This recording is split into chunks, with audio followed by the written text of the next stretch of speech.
नमस्कार, मैं हूं आपके साथ कविता राणा। 2019 में एक बार फिर लोकसभा चुनाव होने जा रहे हैं और इस बार मोदी लहर को थामने के लिए तमाम दल एकजुट होते जा रहे हैं। यूपी में तो माया अखिलेश ने बीजेपी को रोकने के लिए गठबंधन भी कर लिया है, लेकिन दूसरी ओर गठबंधन की सरकार ने ही कर्नाटक में सियासी नाटक मचा हुआ है। लोकसभा चुनाव से पहले इस राज्य में तेजी से सियासी उथल पुथल मची हुई है। लगता है कि सूबे में चल रही कांग्रेस और जनता दल सेक्युलर की सरकार में इन दिनों सब कुछ ठीक ठाक नहीं चल रहा है। राज्य में दोनों पार्टियां भले ही मिलकर सरकार चला रही हो, लेकिन अंदर ही अंदर दोनों दलों में खींचतान मची हुई है। सियासी हालात तो यहाँ तक बिगड़ चुके हैं कि कर्नाटक कांग्रेस के नेता, जेडीएस नेता एचडी कुमारस्वामी को सीएम मानने को ही तैयार नहीं है। तो सूबे के कांग्रेस विधायक एसटी सोमशेखर ने जहां कुमारस्वामी पर निशाना साधते हुए कहा कि गठबंधन की सरकार को 7 महीने हो चुके हैं, लेकिन विकास के नाम पर कुछ नहीं हुआ। अगर सिद्धारमैया को सीएम के रूप में 5 साल और मिले होते तो हमें सही मायनों में विकास देखने को मिलता। सोमशेखर के बाद सरकार में ही मंत्री सी पुतरंगा शेट्टी ने तो कुमारस्वामी को सीएम मानने से ही एक तरह से इनकार करते हुए कहा, आप जो भी कहें, सिर्फ सिद्धारमैया ही मेरे मुख्यमंत्री हैं, मैं किसी और को उस पद पर कल्पना नहीं कर सकता।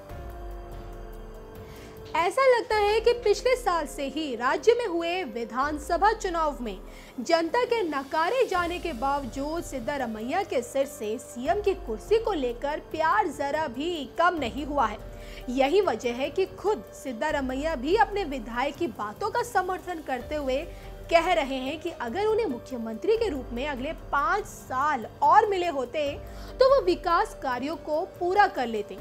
कांग्रेस की ओर से सिद्धारमैया को सीएम बताए जाने पर उधर सीएम कुमारस्वामी भी तिलमिला गए हैं। उन्होंने तो ये तक धमकी दे दी है कि वो लोग अपनी सीमा लांघ रहे हैं। अगर वे इसी तरह करते रहे तो फिर मैं पद छोड़ने को तैयार हूँ। कांग्रेस नेताओं को अपने विधायकों को कंट्रोल करना चाहिए। Chief Minister of Karnataka. But another side, Congress MLAs and ministers says Siddaramaiah is our Chief Minister, and they are suggesting you to start.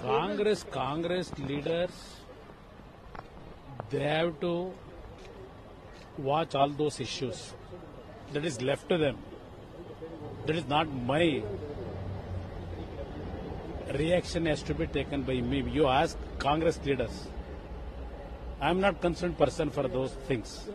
Same thing. If they want to continue, I am ready to step down.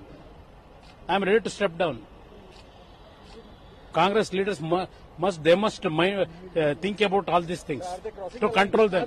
Yes, they are crossing the line. तो कांग्रेस के रवैये से नाराज CM Kumaraswamy से पहले भी कह चुके हैं कि अगर मैं चाहूं तो कभी भी अपना पद छोड़ सकता हूं। पिछले साल ही जुलाई में दिए इस बयान पे कुमारस्वामी ने कहा था कि मैं भगवान नीलकंठ की तरह जहर पी रहा हूं, सीएम बनने से मैं खुश नहीं हूं। तो जिस तरह से कांग्रेस और जेडीएस की गठबंधन सरकार में खींचतान मची हुई है, उससे एक बात से साफ इनकार नहीं किया जा सकता कि यह गठबंधन की सरकार ज्यादा दिन चले।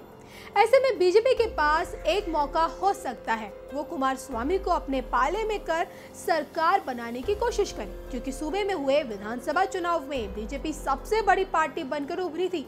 बीजेपी 224 सीटों में से 104 पर जीत दर्ज कर सबसे बड़ी पार्टी बनकर उभरी थी, तो वहीं कांग्रेस को 80 और जेडीएस को 37 सीटें मिली थी। देश और दुनिया की तमाम खबरों के लिए आप बने रहिए हमारे साथ।